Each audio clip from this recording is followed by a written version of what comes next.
facts on the ground, again, deep into the West Bank, beyond the separation barrier, we feel compelled to speak up against those actions. As I told John Kerry on Thursday, friends don't take friends to the Security Council.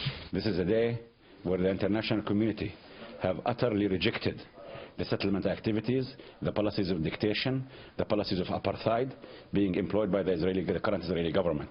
In the election, it's the most undemocratic thing a president can do, to tie the hands of his successor. Thank God in 25 days we will see a change in the American administration and also a change in American policy. A significant international crisis erupted on Friday when most Americans were paying attention to the holidays, when the United States, in an unprecedented move, decided to abstain on a UN Security Council vote, a resolution that would condemn Israel for its settlements in the West Bank. It is a vote that will have lasting consequences, or will it? Let's bring in our panel now. Steve Hayes, editor-in-chief of the Weekly Standard; Mara Liasson, national political correspondent of National Public Radio; Molly Hemingway, senior editor at The Federalist; and syndicated columnist Charles Krauthammer. How much damage is done as a result of this? Oh, this is very serious damage, and it cannot be undone because you can't change Security Council resolution without the acquiescence of the Russians and the Chinese, and you're not going to get it. But the Ben Rhodes statement you showed is so disingenuous. First of all, the idea that the Israelis didn't have a hand in this, the resolution shows up and they decide to abstain. It's ridiculous. Does anybody think that Venezuela and New Zealand spent nights slaving over the wording of this resolution? They were the ones who introduced it. Of course not. This was a U.S. operation all the way.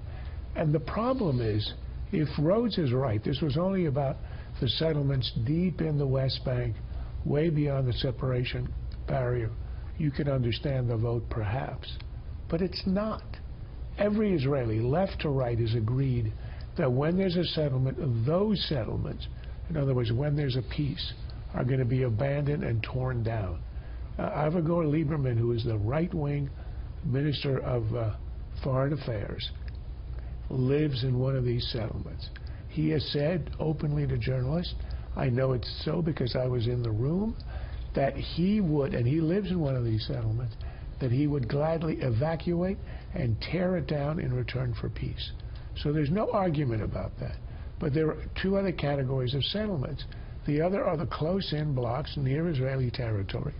Everybody agrees on all sides that in the event of a peace, they will go to Israel and Israel will give back in a land swap some of its territory to make the Palestinians whole.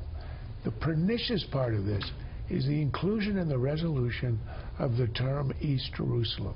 That was totally unnecessary, and it's completely illogical. It turns the holiest site in Judaism, the Temple Mount, the Western Wall, into foreign territory. That's, you know, people say it's the third holiest shrine in Islam. It's the first holiest shrine of Judaism. It's as if the UN passed a resolution declaring Mecca and Medina to be sovereign Jewish or Christian territory. It's absurd. It's an insult to the intelligence of the world and is supremely damaging to the Israeli claim to its own holy places. Molly, you just heard Charles say this. You heard Ambassador Dermer earlier in the program say that the United States was directly behind this and that Israel has direct evidence, or words to that effect, that the United States is behind it, something that the United States government, the Obama administration, is vehemently denying. What do you make of this? Well, I think it actually isn't that important, because what we know is that this happened, and the U.S. could have stopped it if the U.S. wanted to stop it. You have the U.S. Engaged in some pretty breathtaking, the Obama administration engaged in some pretty breathtaking dishonesty. They're saying that they warned Israel that this could happen, that they couldn't do anything to stop it. In many ways, this is Israel's fault. The U.S. had every incentive to keep this from happening, and they had the ability to keep it from happening. So whether or not there's this other information is kind of irrelevant. We know that the U.S. wanted it to happen because they allowed it to happen. And this causes huge problems for all sorts of relations with Israel. It goes against U.S. policy. We've never before said that settlements are illegal, as this policy does. It makes things very difficult going forward. We've gotten 25 years of concessions from Israel on the condition that we would never allow something like this to happen. I mean, this is this is a major mistake by the Obama administration. Maura, what are the practical effects of all this? Well, I think actually they might be not as bad for Israel as people think, because the Trump administration has a completely different idea about what to do going forward. Donald Trump has nominated an ambassador who's not for a two-state solution. At least that's what he said. And we know that Donald Trump says he wants to make this deal in the Middle East, but maybe the U.S. policy on Israel will be completely different, and maybe, as people are talking about in Israel today, that Netanyahu himself is going to have to decide whether he is for or against a two-state solution, which he has paid lip service to, but people don't know if he's really, really for that. Steve? Well, I think there are 2 points to make here, one looking backward, one looking forward. The first is about the Obama administration. I mean, this fits the pattern of the Obama administration, punishing American allies and accommodating American enemies. At the exact same time that this controversy was unfolding, we posted a piece on the Weekly Standard website about new revelations in the Iran nuclear deal that the Obama administration had sought to keep quiet.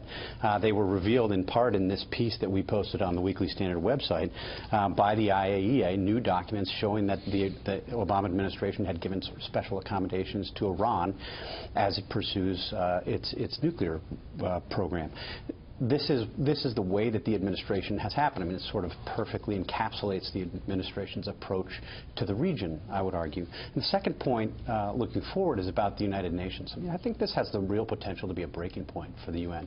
This is the kind of thing that will bring together center-right coalition of, isolationists, non-interventionists like Donald Trump sounds like he will be, along with conservative internationalists who have just had it with the United Nations.